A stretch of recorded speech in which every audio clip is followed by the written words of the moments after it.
So sa Book of Acts po tayo, chapter 16 to 19. God directs ministry according to His plan. So alam naman natin yung ministry ni Apostle Paul ay plano ng Panginoon. Kaya siya ay tinawag na apostol para sa mga hintel. At nabanggit din natin na ang Book of Acts ay tinatawag na Book of Transition. At doon natin matutunan yung program ng Panginoon, dalawang program. Mayroon siyang program na earthly at saka program na heavenly. So yung pinagkatiwalaan niya sa earthly program ay yung mga 12 apostol. So sila yung mga ikinomisyon ng ating Panginoon na ipangaral ang kingdom program. And then si Apostol Pablo naman ay ikinomission din ng ating Panginoon at sa kanya ipinagkatiwala ang heavenly program. Kaya lahat ng mga naniniwala sa teaching na tinanggap ni Apostol Pablo, sila ay pupunta sa langit sa pamamagitan ng caught up. And then yung mga naniniwala naman sa ipinapangaral ng mga 12 apostol, sila'y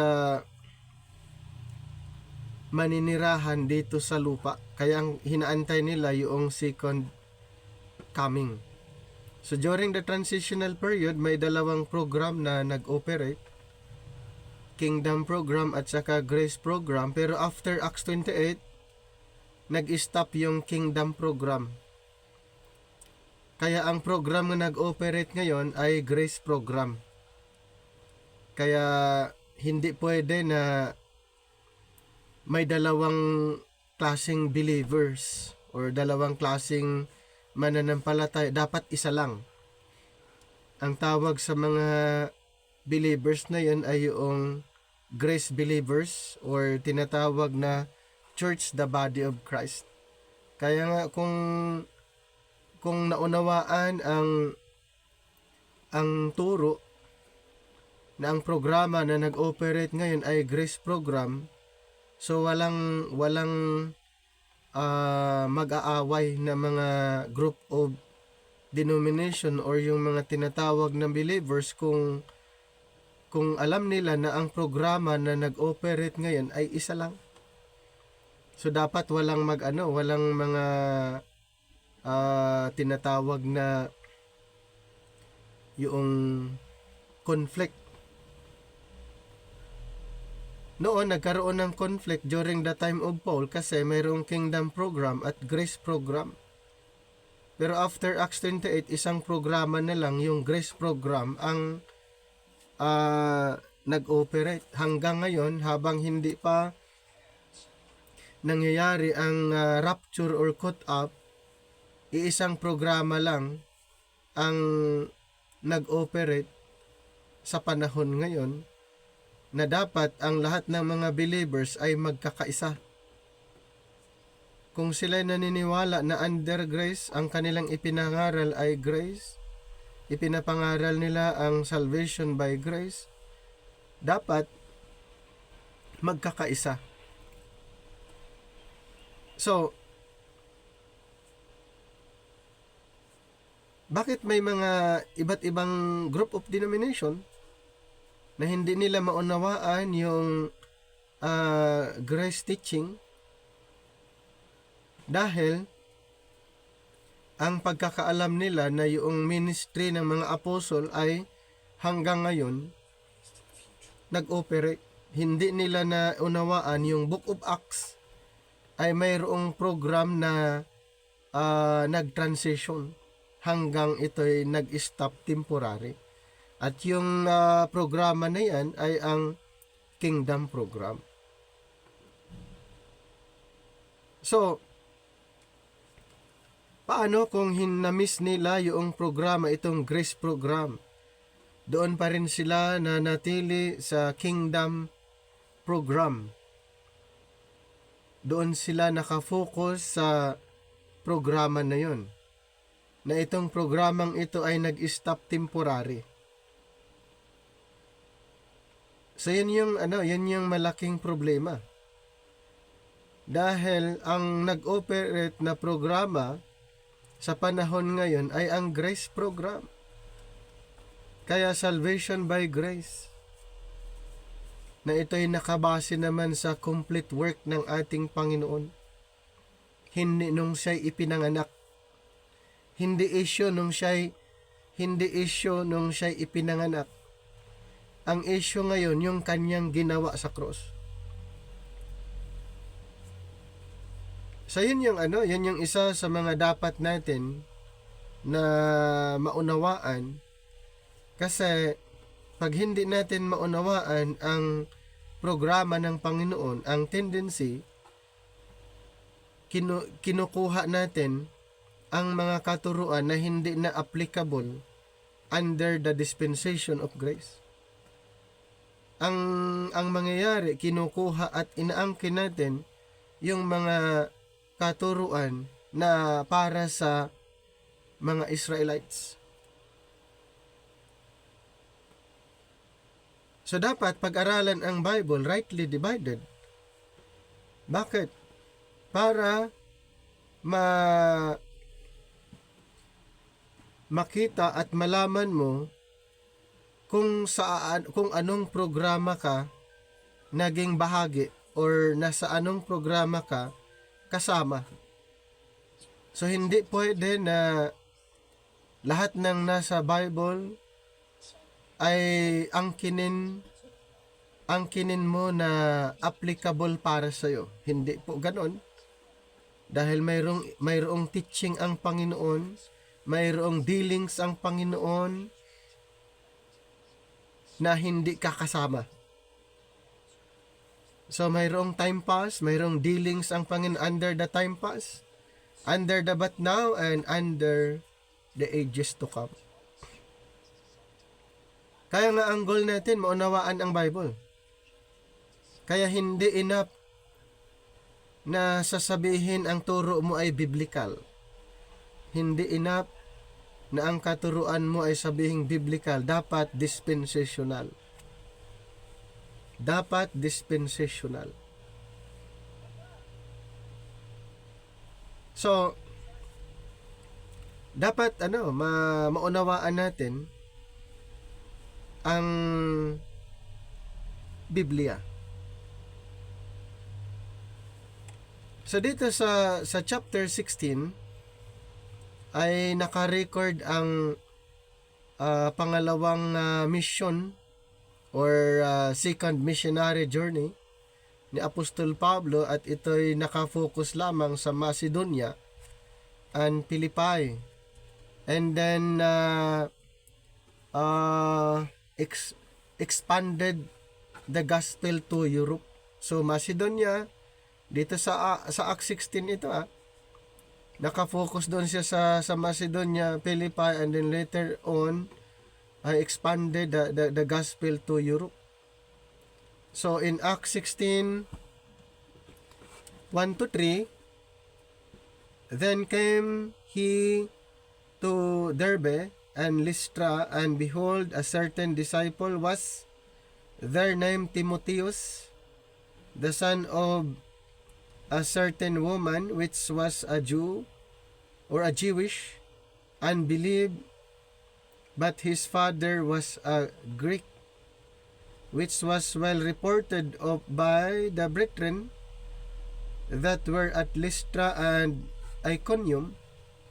Him would Paul have to go forth with him and talk and circumcise him because of the Jews which were in those quarters, for they knew all that his father was a Greek.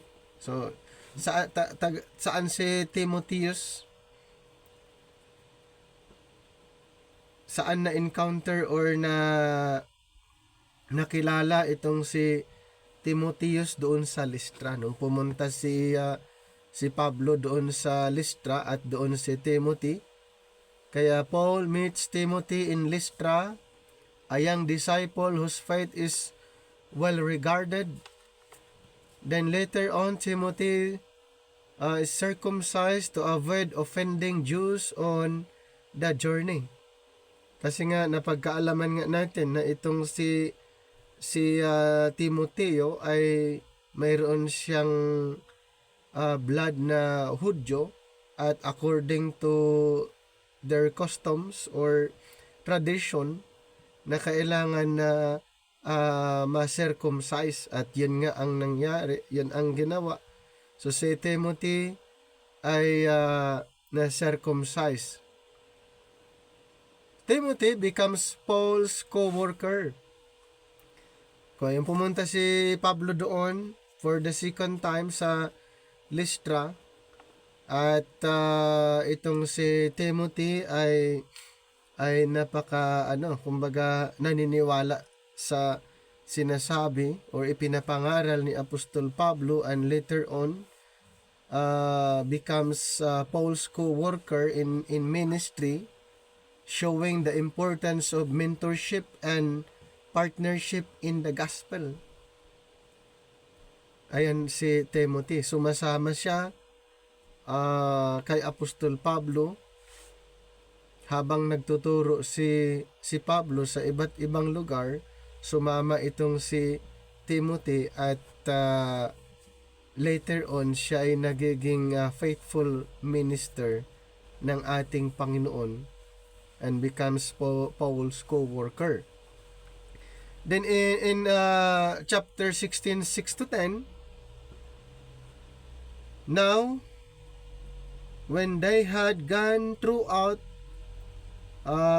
Phrygia and the region of Galatia, and were forbidden of the Holy Ghost to preach the word in Asia, after they were come to Mysia, they essayed to go into Bithynia, but the Spirit suffered them not.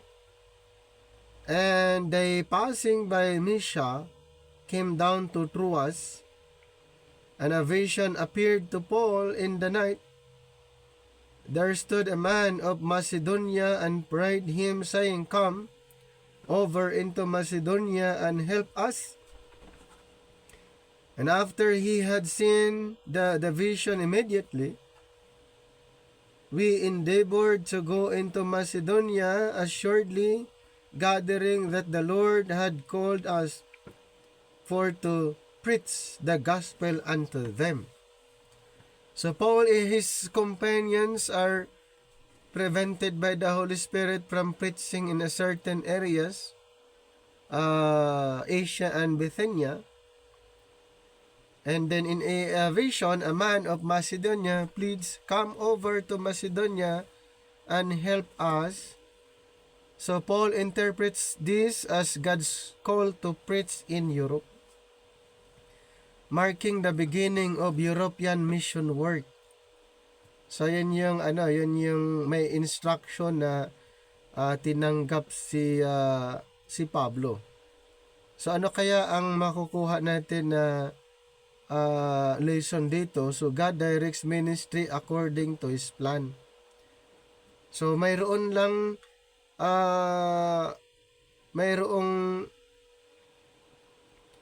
certain area na pupuntahan sila Pablo at yung mga kasama nga niya, na doon lang sila pupunta, at mayroong lugar na hindi nila pupuntahan. So God directs ministry according to His plan, sometimes in unexpected ways. Now, in chapter 16, 11 to 40, yung kanyang ministry doon sa Philippi. Ayan, at din nung nandun siya sa Philippi na yun, sa Acts 16:11 to 15, may mga na-converts.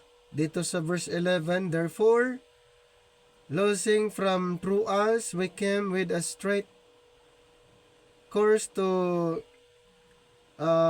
Samothracia, and the next day to Neapolis, and from thence to Philippi, which is the chief city of that part of Macedonia, and a colony, and we were in the city abiding certain days.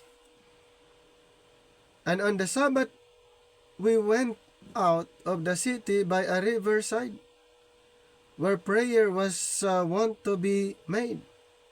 And we sat down and spake unto the women which resorted thither. And a certain woman named Lydia, a seller of purple of the city of Thyatira, which worship God, heard us, whose heart the Lord opened, that she attended unto the things which were spoken of Paul. So itong si Lydia ay actually isa siyang believer na. Bago nakarinig sa ipinapangaral ni Pablo, siya ay isang believer na under the kingdom program.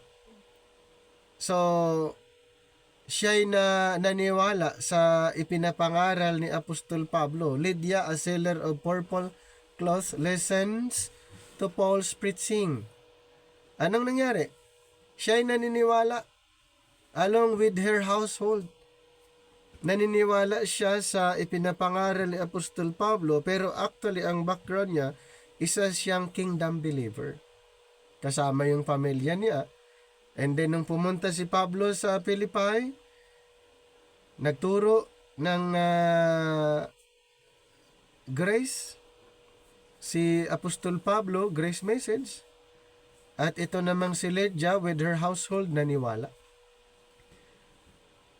At yung kanyang bahay, anong nangyari? Nagiging center of fellowship.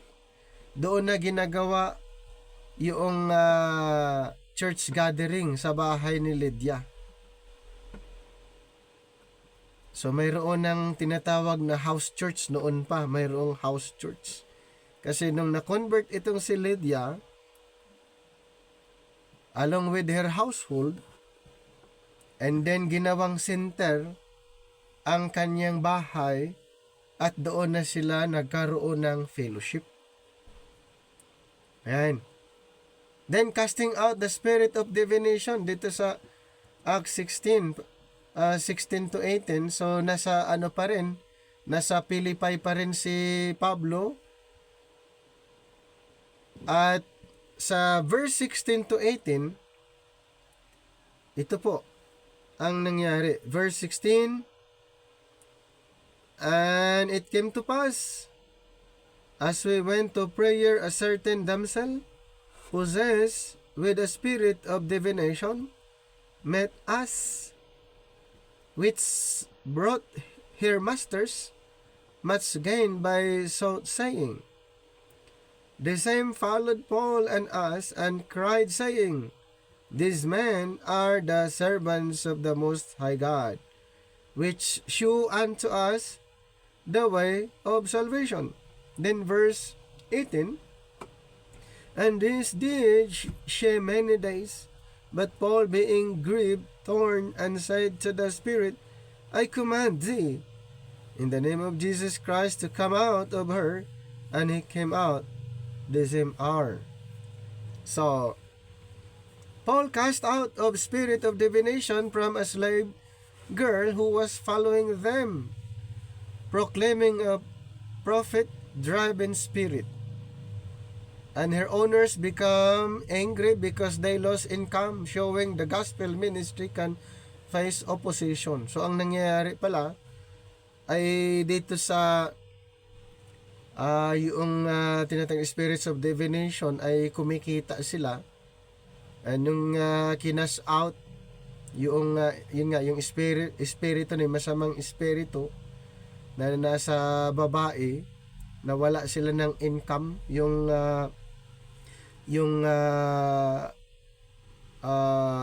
boss nung babae. So nawala sila ng income, nagalit kay Pablo. Yan. Then isa pa sa chapter 16 pa rin, Actually, maraming nangyayari dito sa Philippi. Yan, yung conversion of Lydia, and then casting out the spirit of divination, and then later on sa Acts 16 pa rin, 19 to 34, yung imprisonment and praise. So alam naman natin yung sila Pablo, Silas ay nakulong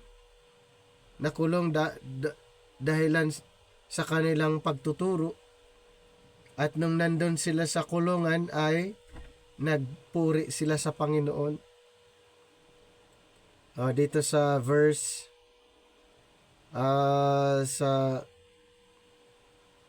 dito sa verse 25, and at midnight Paul and Silas prayed and sang praises unto God, and the prisoners heard them. And suddenly there was a great earthquake, so that the foundations of the prison were shaken, and immediately all the doors were opened, and everyone's bonds were loosed. And the keeper of the prison, awaking out of his sleep, and seeing the prison doors open, he drew out his sword and would have killed himself, supposing that the prisoners had been fled. Verse 28, but Paul cried with a loud voice, saying, do thyself no harm, for we are all here. Yung sabi ni Apostol Pablo. And then verse 29, then he called for a light and sprang in, and came trembling and fell down before Paul and Silas, and brought them out, and said, sirs, what must I do to be saved? And then verse 31, and they said, believe on the Lord Jesus Christ, and thou shalt be saved and thy house. So yun po yung isa sa mga nangyari doon sa Philippi. So Paul and Silas are beaten and jailed, and despite their suffering, they pray and sing hymns, demonstrating faith and worship under persecution. So a miraculous earthquake opens the prison doors. Then the jailer, his household convert and are baptized, highlighting the power of testimony even in hardship. Ano pa ang nangyari doon sa Philippi? Ayan, yung sa 6:35 to 40, the authorities apologized to Paul and Silas, releasing them, and Paul asserts their rights as Roman citizens, demonstrating wisdom in legal matters and integrity in ministry. Actually, itong sila Paul na nakulong ay nakalabas. Hindi na sila ibinalik sa kulungan dahil si Pablo ay citizens din sa Roma. Kumbaga, Roman citizens din siya. So, nakalabas sila sa kulungan at tuloy ang kanilang pangangaral.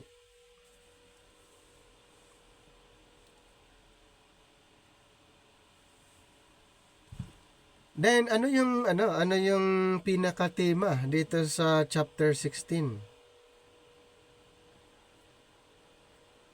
Una, obedience to the Holy Spirit. Paul follows God's guidance rather than his own plan. And then, syempre, evangelism, ipinapangaral niya ang grace gospel with new people and in new regions. Perseverance through suffering. Diba? Kasi nasa kulungan sila at nakapangaral pa sila doon sa kulungan at nakalaya pa sila. Later on, Paul and Silas exemplify trust in God despite persecution. So, the impact on families and communities, entire households come to faith. Diba? Yung sa house ni Lydia with her household, and then the Philippian jailer. Ayan. So maraming na-convert that time. And then prayer and worship. Spiritual strength sustains believers in trials. Kung sa kabuuan ng itong Acts 16, Paul's ministry expands to Europe, particularly sa Philippi. So ano yung mga events doon? Kasama doon yung mentoring Timothy. Kasi si Timothy ay baguhan pa dito eh. So mini-mentor niya si Timothy, responding to the Macedonian call, converting Lydia, casting out spirit imprisonments, and the conversions of the jailer. And then ang chapter na ito ay ini-emphasize ang faithfulness, divine guidance, evangelism, perseverance, and transformative power of the gospel. So yun po yung yung kabuuan ng chapter na yon. Then yung sa next chapter, sa chapter 17, ang issue naman dito, Paul's records Paul's ministry during his second missionary journey, moving from Thessalonica naman. So kanina ay nandun sila sa Lystra, and then to Philippi, and then later on sila ay pumunta, nag-move sila to Thessalonica to Berea, and then Athens in Macedonia and Greece. So maraming pinuntahan si Pablo during his second missionary journey. So in Thessalonica, naka-record sa Acts 17, 1-9. Ano ba ang nangyari doon sa Thessalonica in Acts 17, 1-9? Now when they had passed through Amphipolis and Apollonia, they came to Thessalonica, where was a synagogue of the Jews. And Paul, as his manner was, went in unto them, and 3 Sabbath days reasoned with them out of the scripture. So mayroong mga discussion na nangyari gamit ang mga scripture, opening and alleging that Christ must needs have suffered and risen again from the dead, and that this Jesus whom I preach unto you is Christ. Yun yung sabi ni Apostol Pablo. And some of them believed and consorted with Paul and Silas, and of the devout Greeks a great multitude, and of the chief women not a few. So may mga naniniwala, meron ding hindi. But the Jews which believe not, moved with envy. So itong mga Hudyo na mga hindi naniniwala, moved with envy, took unto them certain lewd fellows of the baser sort, and gathered company, and sell all the city on an uproar, and assaulted the house of Jason, and so to bring them out to the people. And when they found them not, they drew Jason and certain brethren unto the rulers of the city, crying, These that have turned the world upside down are come hither also, whom Jason hath received, and these all do contrary to the decrees of Caesar, saying that there is another king, one Jesus.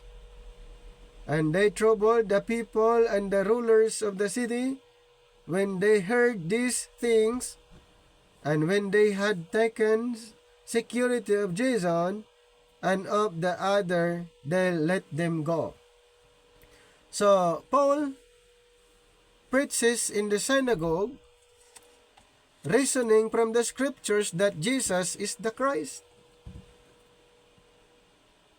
mayroong mga arguments na nangyari nung pumunta si Pablo sa Thessalonica, sa synagogue doon, at ipinaliwanag ni Pablo na si Jesus, siya yung Kristo. May mga Hudyong naniniwala, mayroon ding hindi. Some Jews and a large number of God-fearing Greeks believe, including prominent women, and other Jews became jealous, form a mob, and incite a riot.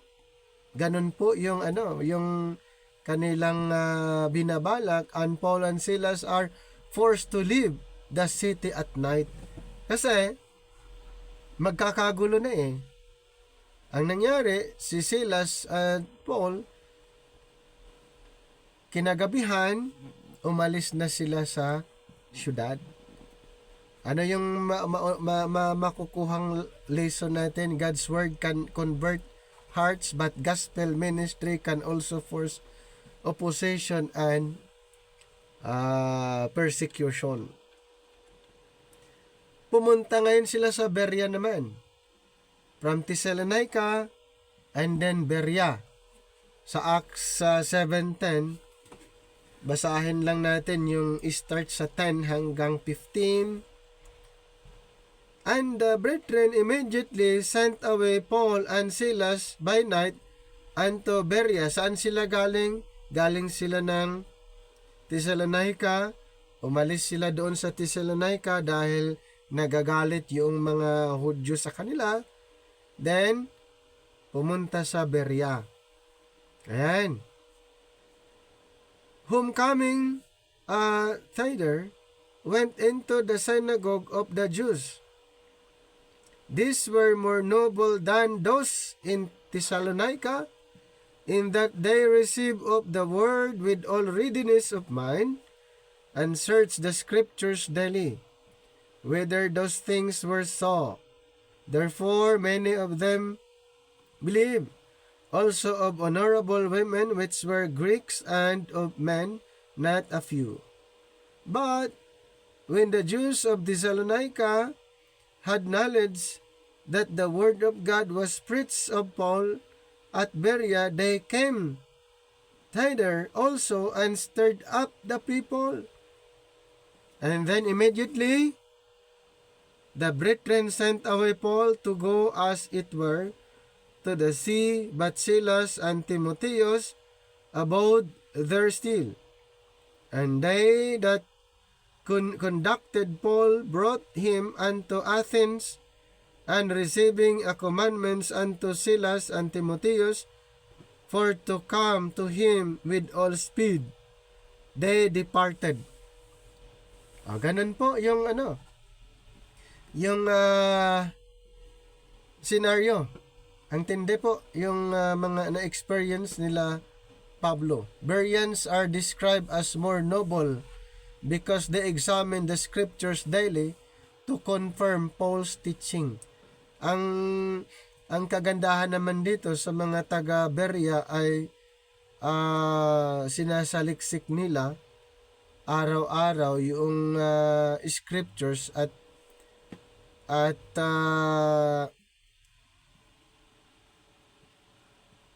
sinisearch nila kung tama ba yung sinasabi ni Apostol Pablo, kanilang sinasaliksik. So yun naman ang kagandahan doon sa Berea. Many believe, including women and men. Jews from Thessalonica come to stir trouble, forcing Paul to leave. Ganun ulit. Itong mga Hudyo from Thessalonica, nalaman nila na si Pablo ay from Thessalonica, pumunta sila ng Berea, sinundan sila doon, at ganun ulit. Pinaalis ulit sila. Ayan. So, Silas and Timothy stay behind to continue ministry. So, ang nangyari, sa puntong ito, si Pablo ang umalis, nanatili sila Silas and Timotheus doon sa Berea. So, personal study of God's Word, rightly divided, is crucial for discerning truth and building faith. Ngayon, sa Athens naman, sa chapter 17, 16 to 34, pumunta si Pablo doon, and Paul is deeply distressed by the idolatry in Athens. Ang sa Athens naman ay more on idolatry. So ano kaya ang ginawa ni Apostol Pablo doon para makapagturo siya na ang kanyang mga kanyang pupuntahan ay more on ang mga tao doon ay sumasamba sa Diyos-Diyosan or idolatry. So deeply distressed by the idolatry in Athens and begins to preach and teach in the synagogue and marketplace. Ganun po yung ginawa niya. He debates. Ito pang ginawa ni Apostle Paul para yung maipangaral niya. So he debates Epicurean and Stoic philosophers using their altar to an unknown God as a starting point. So yan yung ginamit ni Apostol Pablo, to unknown God. So Paul proclaims the Creator God who calls all people to repentance, promises resurrection through Jesus. And then response are mixed. Some mock, some believe. Ganun po yung nangyari nung sinabi ni Apostle Paul doon sa Athens to unknown God. Pinangalanan ni Pablo yung unknown God, Creator, the Creator of heaven and earth. May ibang naniniwala, may ibang hindi. Ayan. So, tuloy ang pangangaral ni Apostol Pablo sa kabila ng mga challenges. Marami siyang mga na-encounters maging doon sa mga philosophers sa Athens. So the gospel can engage different cultures and philosophies when presented with clarity and wisdom. So God desires all people to hear the message of grace regardless of background. Kaya nung pumunta siya sa Athens, iba't iba ang background ng mga tao doon. May idolatry, mostly, and then mayroong synagogue, yes, and then sa marketplace. Pero ipinapangaral pa rin niya yung message of grace kahit anong background ng tao. Basta ang goal niya, maipangaral lang. Maipangaral lang niya yung dala niyang mensahe. Kahit ano man ang mga background ng mga audience. So ano yung mga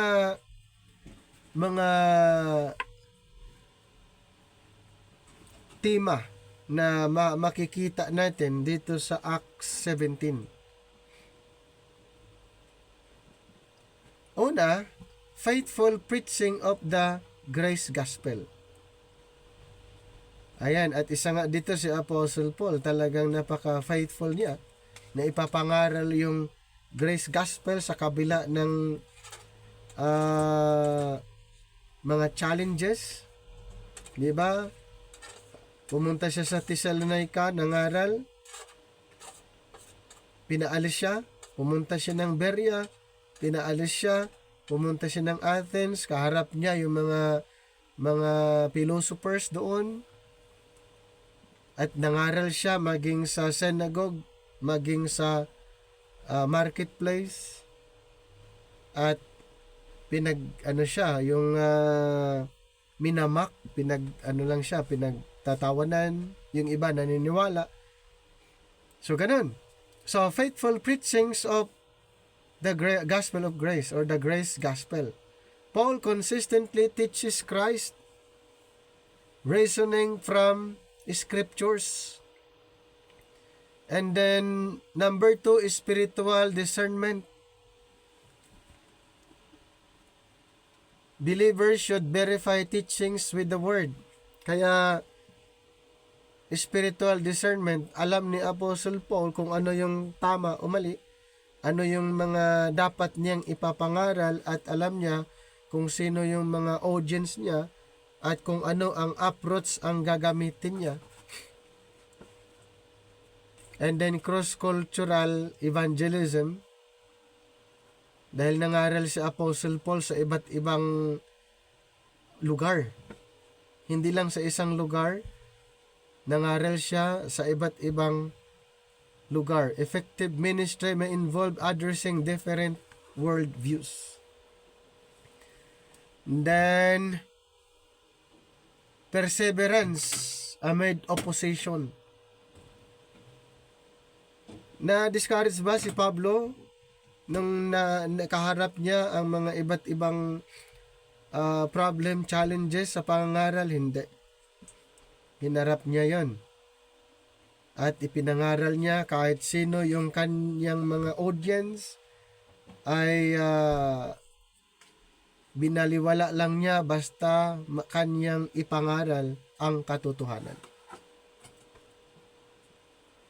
Ministry often faces challenges but continues by God's guidance. Yun yung ginawa ni Apostol Pablo. And then God's sovereignty in salvation. Some believe immediately, showing God's work in hearts. Ayan, may mga iba agad naniniwala, yung iba ay hindi agad. Mayroon namang ibang hindi talaga naniniwala. So kung titignan natin sa kabuuan kung ano ang nangyayari sa Acts 17, una, sa Thessalonica, Paul preached in the synagogue. Many believe the gospel of grace, but faced persecution. Maraming naniniwala sa gospel of grace, pero matindi naman ang kanilang kinakaharap na mga persecution. At mostly yung mga nag-persecute sa kanila, yung mga Hudyo. Ayan, yung mga Hudyo ang nag-persecute mostly sa kanila. And then, sa Berea, di ba? Sa Berea, so Paul preached and strengthened believers. Bereans were noble in studying scripture. Kasi nga, itong mga Bereans ay inaaral nilang scripture araw-araw. Kaya nung pumunta si Apostol Pablo doon sa synagogue sa Berea, ay sinasaliksik pa nila, tinitignan pa nila kung tama yung mga sinasabi ni Apostol Pablo. Pumunta siya ng Athens. Pumunta siya sa Athens and engaged philosophers, proclaiming the unknown God and taught about Jesus. So yun yung isa sa mga ginamit niya. Kasi yung sa Athens, yung God nila ay unknown, hindi nila kilala yung God. Kaya ginamit ni Apostol Pablo yun bilang illustration na yung unknown God, pinangalanan ni Apostol Pablo at sinabi niya, siya yung creator ng heaven and earth. Maraming naniniwala din sa Athens and taught about Jesus' resurrection. Ipinapangaral din niya yung tungkol sa resurrection. So, ano yung highlights dito sa Acts 17? So, preaching, reasoning, discipleship, cultural engagement, and perseverance in ministry. So yun yung makikita mo na pinaka main issue dito sa Acts 17. Ayan. Then Sa Acts 18, naman, andito yung mga iba pang record sa ministry ni Apostol Pablo during second missionary journey. Pero ito primarily sa Corinth, and then briefly in Ephesus, and his eventual return to Antioch. So ganun po yung mission niya, yung kanyang pinuntahang lugar. So Acts 18, so dito sa Corinth, Acts 18 1 to 17. After these things, Paul departed from Athens. So galing na siya sa Athens. And then ito yung next, pumunta siya sa Corinth.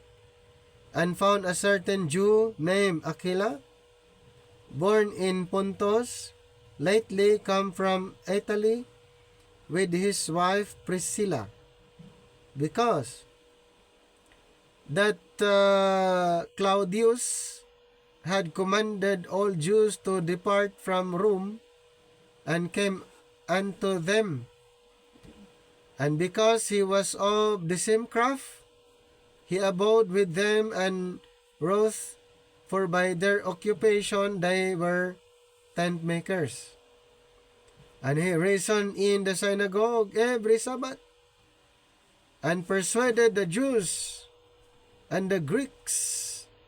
And when Silas and Timotheus were come from Macedonia, okay, Silas, Timotheus, galing sila sa Macedonia, Paul was praised in the Spirit and testified to the Jews that Jesus was Christ. And when they opposed themselves and blasphemed, he shook his raiment and said unto them, Your blood be upon your own heads. I am clean from henceforth. I will go unto the Gentiles. And he departed thence and entered into a certain man's house, named Mustus, one that worshipped God, whose house joined hard to the synagogue. And Crispus, the chief ruler of the synagogue, believed on the Lord with all his house. And many of the Corinthians hearing believed and were baptized. Then spake the Lord to Paul in the night by a vision, Be not afraid, but speak and hold not thy peace. For I am with thee, and no man shall set on thee to hurt thee. For I have much people in this city. And he continued there 1 year and 6 months, teaching the word of God among them. And when Galileo was the deputy of Achaia, the Jews made insurrection with one accord again, and Paul brought him to the judgment seat, saying, This fellow persuadeth men to worship God contrary to the law. And when Paul was now about to open his mouth, Galileo said unto the Jews, If were a matter of wrong or wicked lewdness, all ye Jews reason, would that I should bear with you. But if it be a question of words and names, and of your law, look ye to it, for I will be no judge of such matters. Then sa verse 16, I drive them from the judgment seat. 17, Then all the Greeks took Sosthenes, the chief ruler of the synagogue, and beat him, before the judgment seat, and Galileo cared for none of those things. So Paul doon sa Corinth na kilala ni Pablo si Priscilla and Aquila. Pero ang mga to ay dating believer din ito sa kingdom. Kumbaga kingdom believer mga to. Jewish tent makers recently expelled from Rome, and then he stays and works with them, demonstrating the principle of tent making, supporting oneself while ministering. So dito sa Corinth ay si Pablo ay nagkaroon ng yung tinatawag nagiging tent makers kasama na nila Priscilla and Aquila para mayroon siyang support sa ministry. Yan, kasi itong si Priscilla and Aquila ay sila yung mga gumagawa ng tent. Andun nakilala ni Pablo yung mga to. Si Pablo ay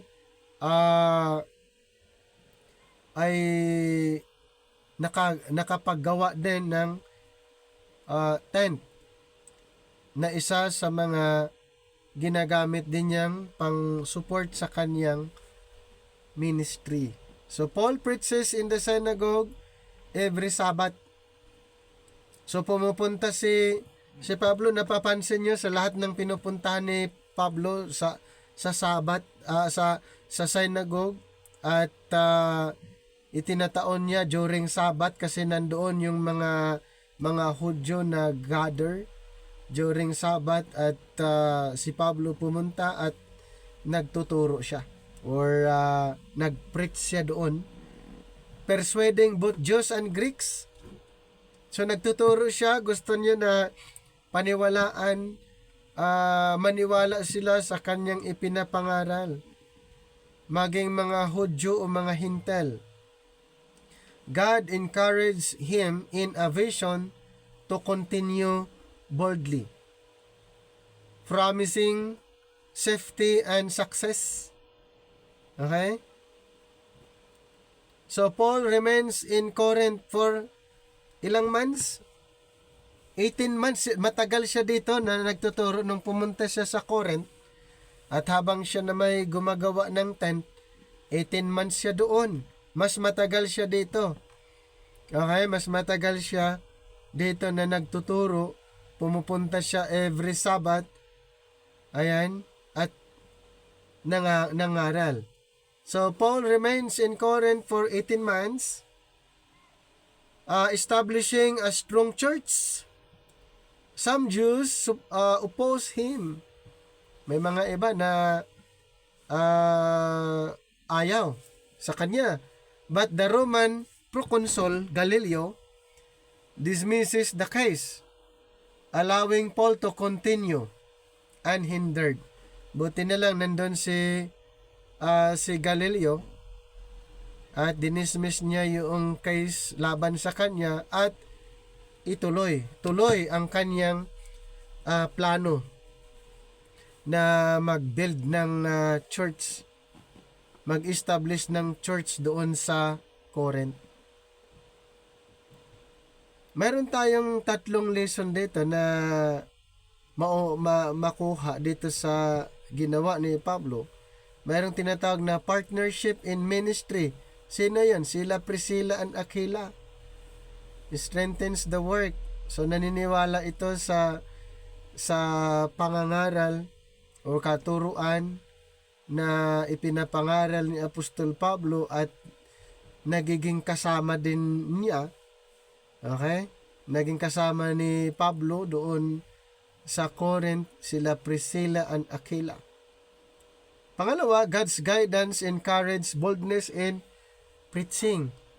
Kaya hindi siya natatakot, tuloy ang pangangaral.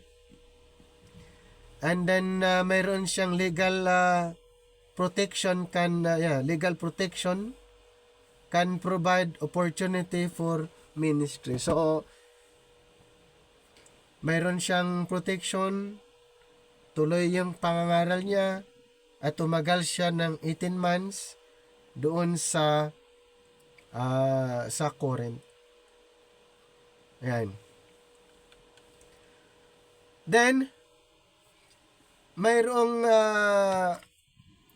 time na pumunta siya sa Epheso at nag-ministry dito sa Acts 18 to 22. And Paul after this tarried there yet a good while, and then took his leave of the brethren, and sailed thence into Syria, and with him kasama niya si Priscilla and Aquila, having shorn his head in Cenchrea, for he had a vow. Verse 19, and he came to Ephesus and left them there, but he himself entered into the synagogue and reasoned with the Jews. Pumunta ulit siya sa synagogue and discussion with the Jews. When they desired him to tarry longer time with them, he consented not. And then verse 21, but bade them farewell, saying, I must by all means keep this feast that cometh in Jerusalem, but I will return again unto you, if God will. And he sailed from Ephesus. Then 22, and when he had landed at Caesarea, and gone up and saluted the church, he went down to Antioch. So Paul leaves Corinth. Then, pumunta siya sa Ephesus and preached in the synagogue briefly. Pumunta siya at yun pa rin, synagogue ang kanyang pinupuntahan, at nangaral ulit siya doon sa synagogue. Ayan. And then he promises to return if God's will. Sabi din niya, God willing, ay babalik siya, showing reliance on God's guidance. Then, Paul then travels to Caesarea, then bumalik siya sa Antioch. Bumalik siya sa Antioch, completing this stage of his missionary journey. So yun yung naka-record dito sa Acts 18. So ang dami ang niya, iba't ibang pinupuntan. Kung mapansin niyo sa bawat chapter, di ba? Sa bawat chapter, iba't ibang lugar ang kanyang pinupuntan. Ano po ang intention niya? Ipangaral lang yung gospel of grace, yung tinanggap niyang aral, yung tinanggap niyang gospel dito sa Acts 20:24. But none of these things move me, neither count I my life thereunto myself, so that I might finish my course with joy, and the ministry which I have received of the Lord Jesus, to testify the gospel of the grace of God.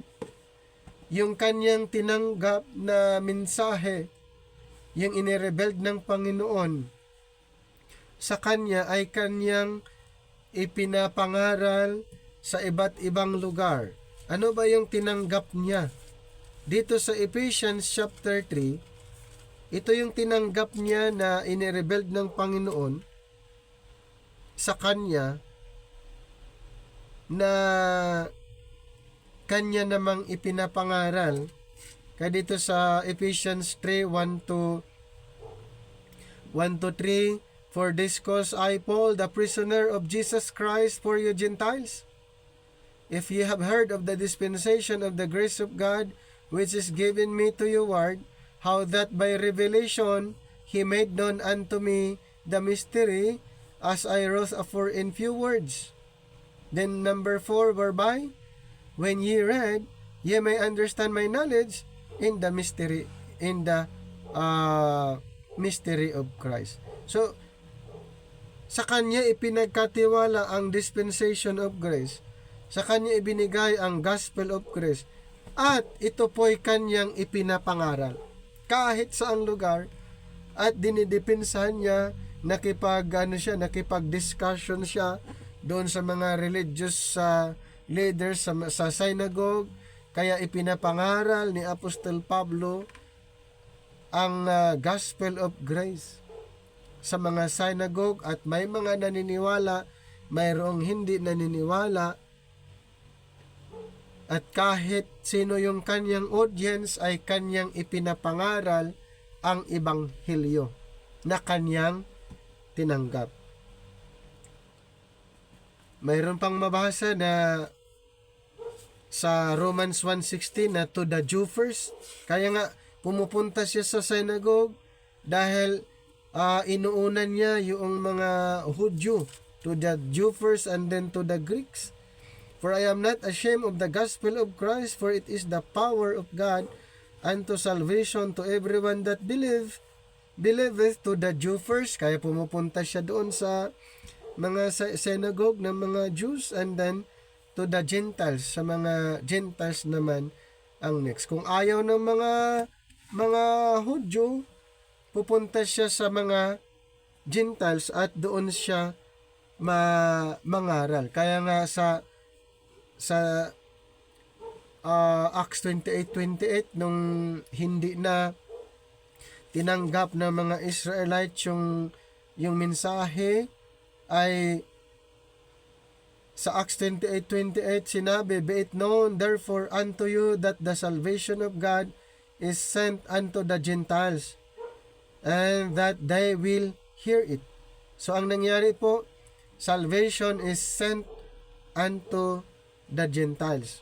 Ganon din po yung sa Romans 11:11, I say then, have they stumbled that they should fall? God forbid, but rather through their fall salvation is come unto the Gentiles. Salvation is come unto the Gentiles. Bakit po yung offer ng Panginoon ay nireject na nila? Ang pangangaral ng kaligtasan ay tinanggihan nila. Kaya after Acts 28, totally ang kingdom program ay nag-stop, and then nakafocus na lang si Apostol Pablo doon sa mga Gentiles. Kasi tinanggihan ng Israelites ang offer. Tinanggihan ng Israelites ang pangaral tungkol sa kaligtasan. So, ang matutunan natin lesson dito sa Acts 17, mayroong dalawa. Obedience to God's direction determines where and when to minister.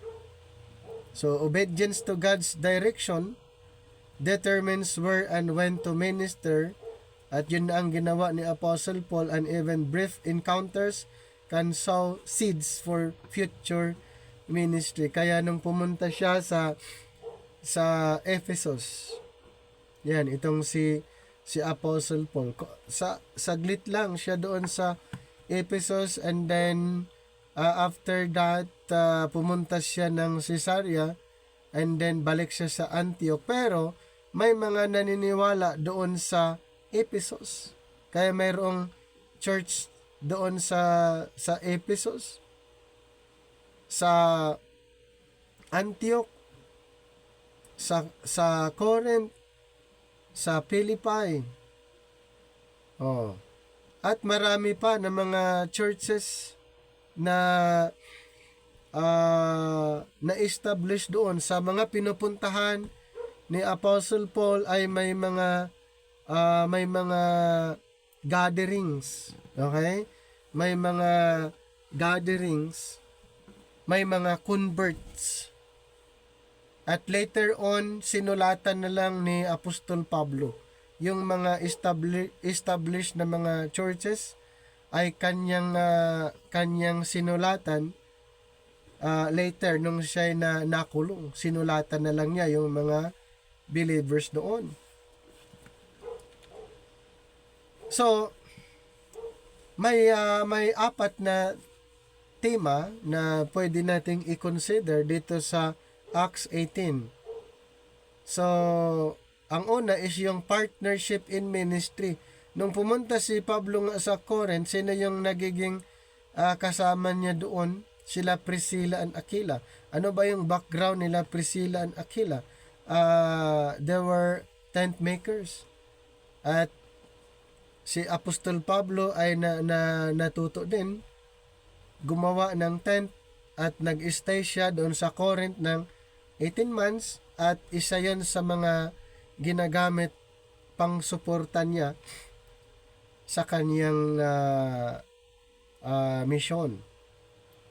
Then, boldness and divine guidance. So, God directs ministry and provides encouragement through visions. Ayan. Boldness and divine guidance. Number 3, persistence despite opposition. Kahit may mga opposition sa ministry na ginagawa ni Apostle Paul, Paul continues preaching the grace of God despite Jewish resistance. Kahit ayaw nila, tuloy-tuloy pa rin ang pangangaral ni Apostol Pablo doon. Maraming humadlang, pero since na ito ay para sa Panginoon, hindi po nahadlangan. Basta ipinapangaral ni Apostol Pablo yung dapat niyang ipapangaral. Kasi nga, ulitin ko, sa kanya ipinagkatiwala ang gospel of grace. Sa kanya ipinagkatiwala ang gospel of grace. So, since na ipinagkatiwala sa kanya, dapat faithful siya na ipapangaral yon. At ganun din tayo. Dapat maging faithful tayo na ipangaral ang gospel of grace. Anong sabi sa 1 Corinthians 4, 1-4? Let a man so account of us as of the ministers of Christ, and stewards of the mysteries of God, who moreover it is required in stewards that a man be found faithful. But with me it is very small things that I should be judged of you and of man's judgments, yea, judge not mine own self. For I know nothing by myself, yet I am not thereby justified, but he judges me is the Lord. So, moreover, it is required in stewards that a man be found faithful. So, naging faithful ba si Apostle Paul? Yes. Kanyang ipinapangaral at kanyang dinipinsahan yung kanyang pangangaral. Kaya dito sa Galatians chapter 1 verse 8-9, but though we or an angel from heaven preach any other gospel unto you than that which we have preached unto you, let him be accursed. 9. As we say therefore, so say I now again, if any man preach any other gospel unto you than that ye have received, let him be accursed. Mayroon siyang tinanggap na ebanghelyo na yun lang ang dapat ipangaral. Hindi pwedeng mahaluan ng iba pang katuruan. Dapat kung ano yung kanyang ipinapangaral, yun lang dapat. Walang pwedeng maihahalo. Ngayon, matatawag ba tayo na ambassadors for Christ? Kung ipapangaral natin yung ipinapangaral ni Apostol Pablo na tinanggap niya mula sa ating Panginoon, kasama po tayo doon.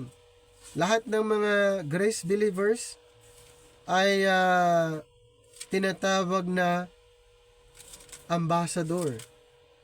Kaya sa 2 Corinthians 5, dito sa 18-20, and all things are of God, who hath reconciled us to himself by Jesus Christ, and hath given to us the ministry of reconciliation, to wit that God was in Christ reconciling the world unto himself, not imputing their trespasses unto them, and hath committed unto us the word of reconciliation.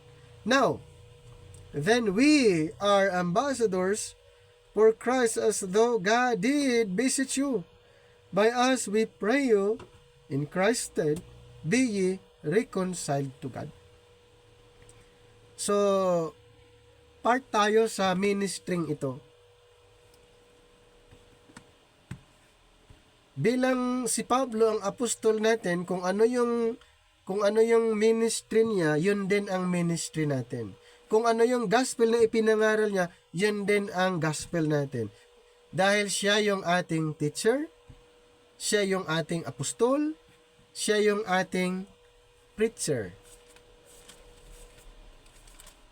Sa 1 Timothy, malinaw na sinabi niya, ako ang apostol, ang preacher, at saka teacher para sa inyong mga hintel.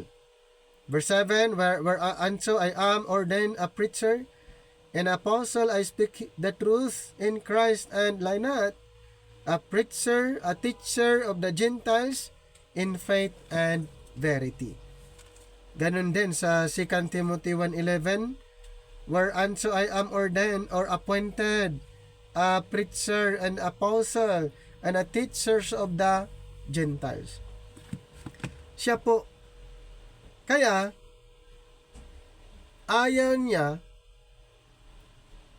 na tayong mga pinangaralan niya ay ibahin natin ang katuruan. Ayaw niya yun. Bilang siya yung ating apostol, siya yung ating teacher, siya yung ating preacher, ayaw niya na mahahaluan yung ating pangangaral. Kasi nga siya yung pinili na apostol para sa atin. Hindi pwedeng mahaluan yun. Hindi pwede na mayroong iba na maipapangaral maliban doon sa kanyang tinanggap. So the integration of work and ministry supporting oneself through tent making does not hinder gospel work. So mayroon siyang tinatag na part-time na ginagawa to support doon sa kanyang ministry. Nakahadlang ba yun sa kanyang ministry? Hindi. Nakakatulong yun habang siya'y pumupunta sa iba't ibang lugar na nagtuturo ng ngaral at nag-establish ng mga churches, church planting. Ayan.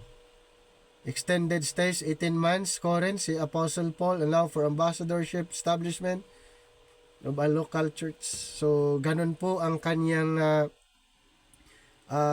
ginagawa.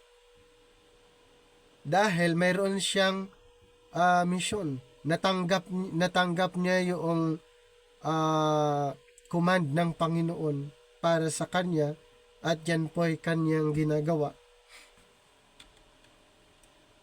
So kung titignan natin yung summary dito sa Acts 18, ayan, yung una, yung sa location, sa Corinth, pumunta siya ng Corinth, pumunta siya ng Ephesus, then bumalik siya sa Antioch. So ano yung ministry dyan sa Corinth? Nagturo siya sa synagogue, preaching in synagogue, and then partnership with Priscilla and Aquila, and then 18 months siya doon na nagturo. Then, ang significance naman, meron siyang boldness, partnership, perseverance, church planting. Yan. Then, pumunta siya sa Ephesus, brief preaching in synagogue. So, lessons and significance seeds for future ministry obedience to God's plan. So, may mga na-converts doon sa Ephesus, bumalik sa Antioch, travel and reporting. So, completions of missionary journey stage, accountability. So, doon bumalik siya sa Antioch. So, overall highlights dito sa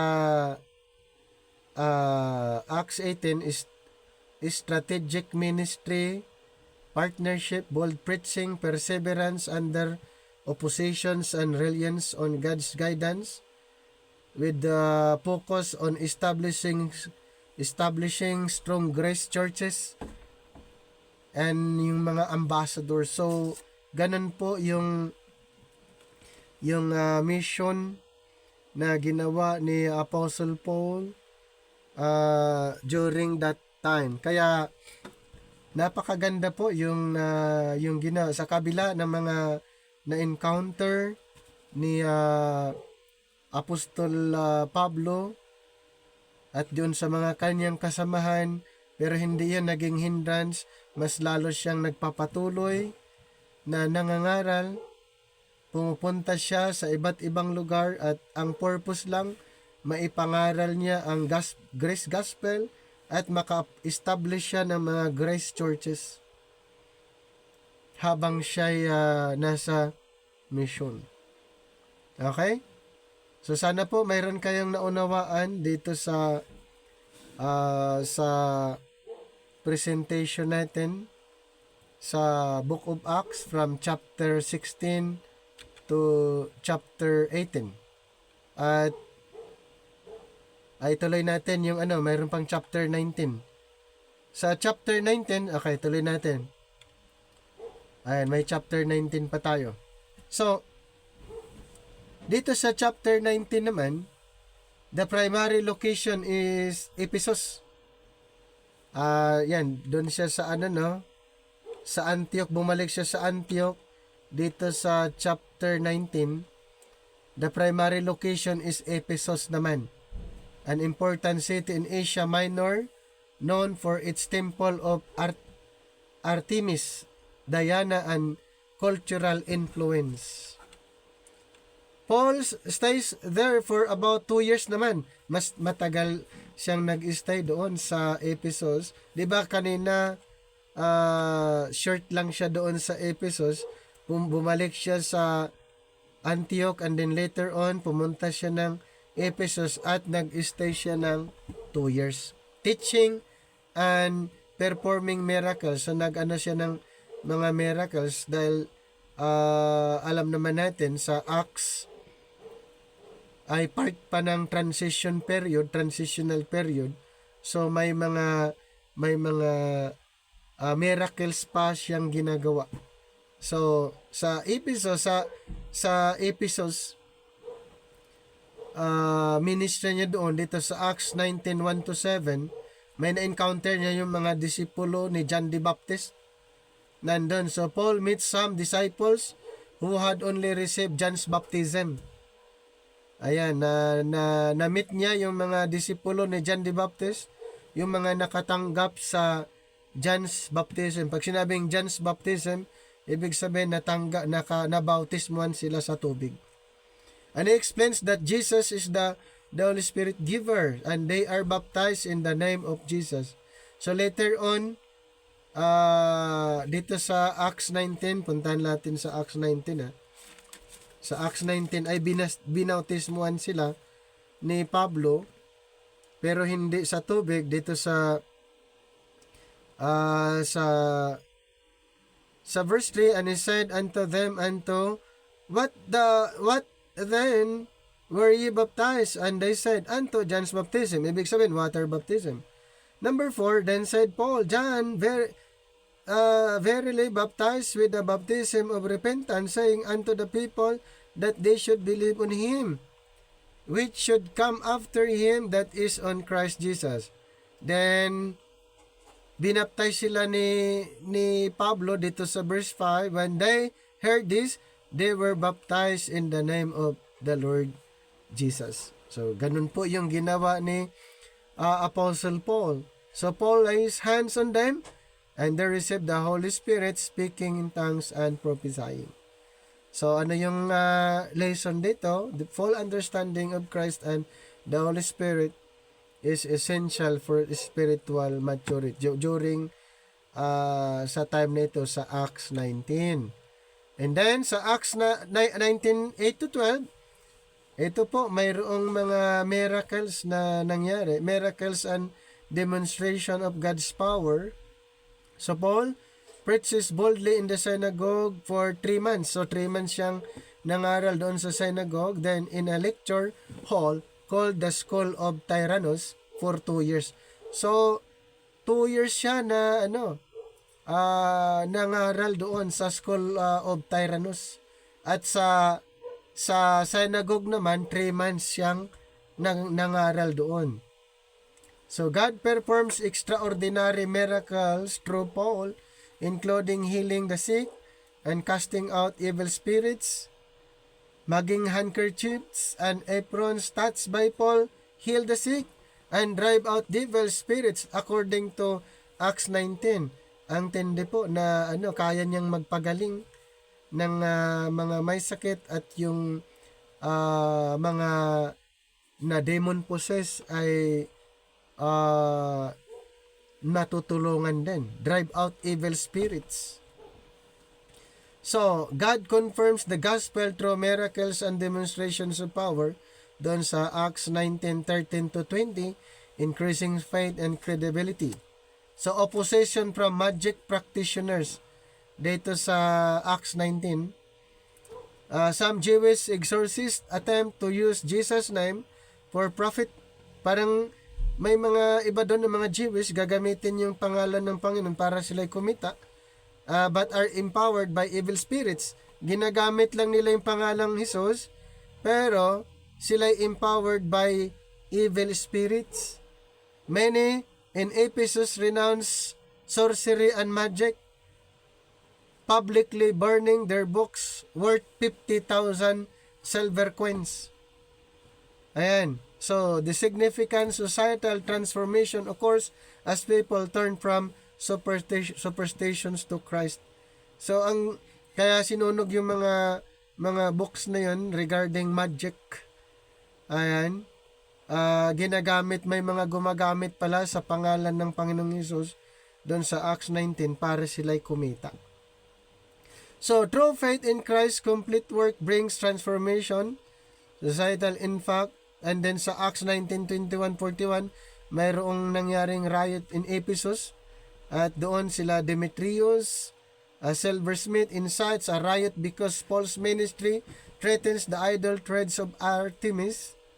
And then the city is thrown into chaos and Paul's companions avoid gender, but the grace gospel continues to spread. Sa kabila ng sitwasyon na ganoon, the gospel of grace continues to spread.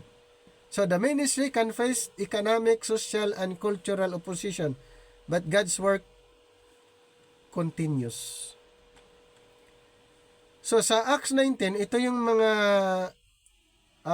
mai-consider natin na mga tema, the spiritual maturity and the baptism of the Holy Spirit. Ayan, understanding Christ fully is vital. And then the power of God confirmed by miracles validates the gospel and inspires faith. Ito po ay nangyari during the transitional period, particular sa Acts 19. And then yung repentant societal change, the gospel transforms individuals, communities. And then facing opposition may arise from religious, economic, cultural interests. And then persistence ministry, Paul continues teaching boldly despite challenges. So ganun po yung nangyayari. Maraming challenges sa ministry, tuloy pa rin na kanyang ipinapangaral ang tungkulin niya na ibinigay ng Panginoon. So kung i-summarize natin itong Acts 19, yan sa mga disciples in Ephesus, yung mga tagasunod ni John or mga followers ni John, baptized in Jesus' name, receive the Holy Spirit. So, ang significance dito, the spiritual maturity and Christ, understanding of Christ.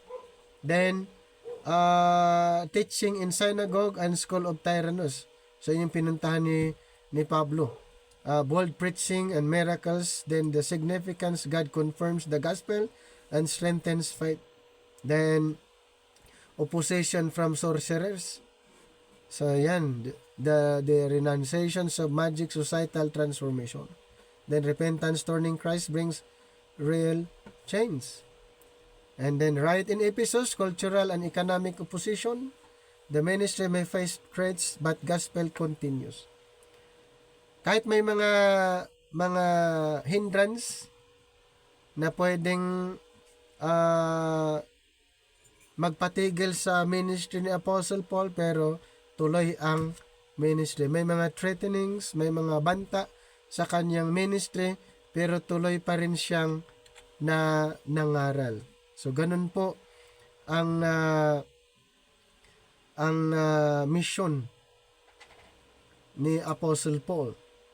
So ano yung mga highlights na makikita natin? So nandoon yung mga miracles na ginawa ni Apostle Paul, the perseverance in the face of opposition. And then ang Ephesus becomes, ito yung pinaka-center na nila. Ayan, sa pangangaral. Okay, so sana po ay naunawaan nyo po itong ministry ni Apostle Paul from, ito po yung pinag-usapan lang natin ay from chapter 16 to chapter 19. At bukas ay pagpatuloy natin yung iba pang mga kaalaman, katotohanan, at yung journey ni Apostle Paul during nung siya'y nag-ministry sa iba't ibang lugar habang kanyang ipinapangaral ang gospel of the grace of God.